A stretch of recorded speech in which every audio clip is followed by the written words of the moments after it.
one rental at a time.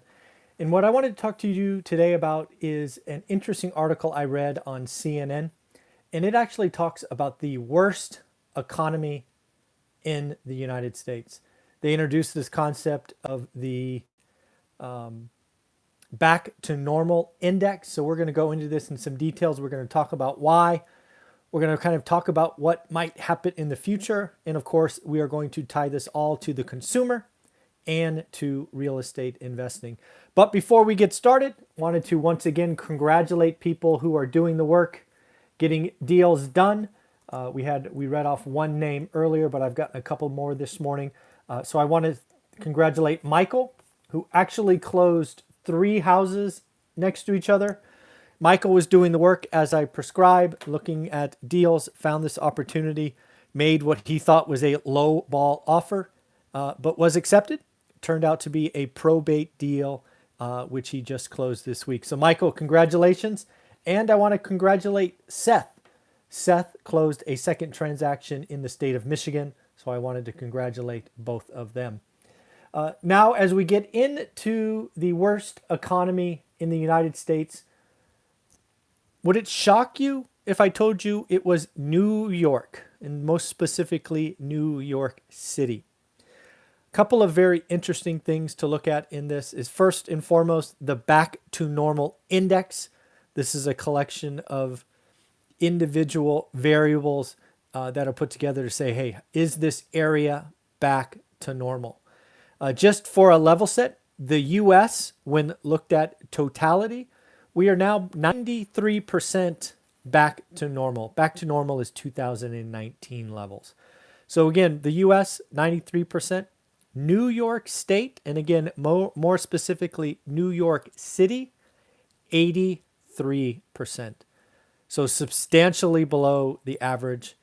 Some pretty scary numbers. And we got to ask why. We got to ask if there's opportunity, which we will do in a minute. So first and foremost, New York's GDP recorded a decline of 5.9%. Not sure if you're aware of this, but 2019's GDP for New York was $1.8 trillion. Yes. New York all by itself is about the GDP of the country of Italy, for comparison's sakes. 1.8 trillion would put New York on the top 3 states for economy, looking at 2019 level. Another indicator or metric in this back to normal index is unemployment. And unemployment in the state of New York is a problem.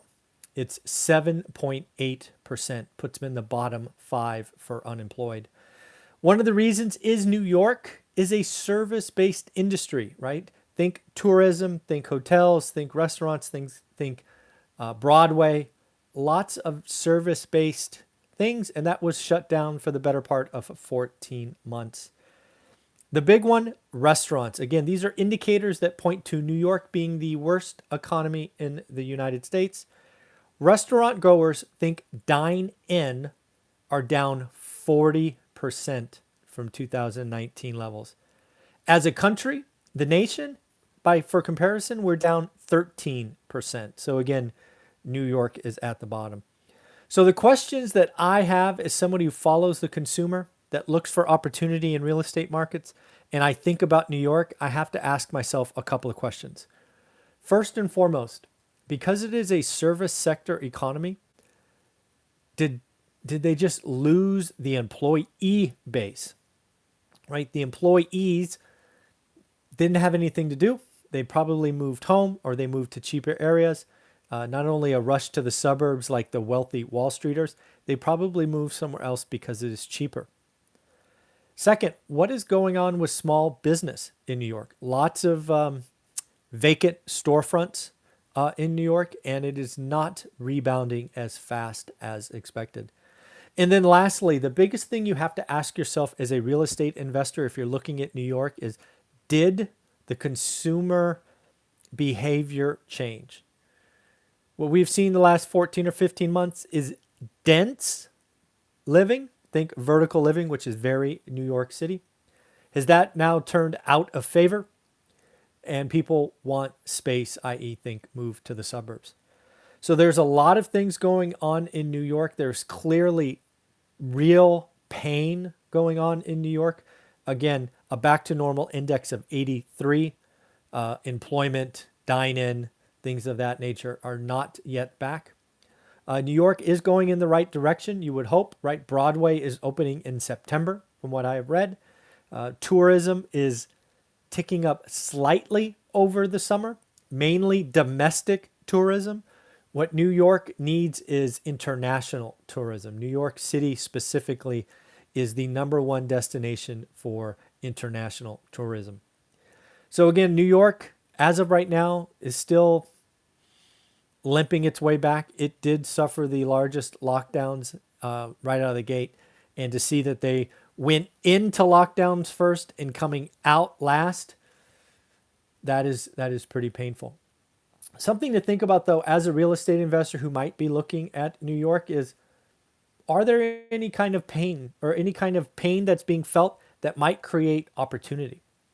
One of the things that I am looking at, and Jonathan Twomley and I just talked about today, is are enough people looking at Texas, for example, or Georgia or Florida, that maybe there are actually opportunities in our backyard, in areas that maybe we would never have looked at before. These are opportunities that investors need to think about. I know I am. But yeah, I guess I should say I was not surprised that New York was at the bottom and was highlighted as the worst economy. And let's not forget that they are raising taxes as well. So pretty interesting. I hope you all have a wonderful day. This article was very interesting to me, so I just wanted to share it with you. Take care. Have a great day.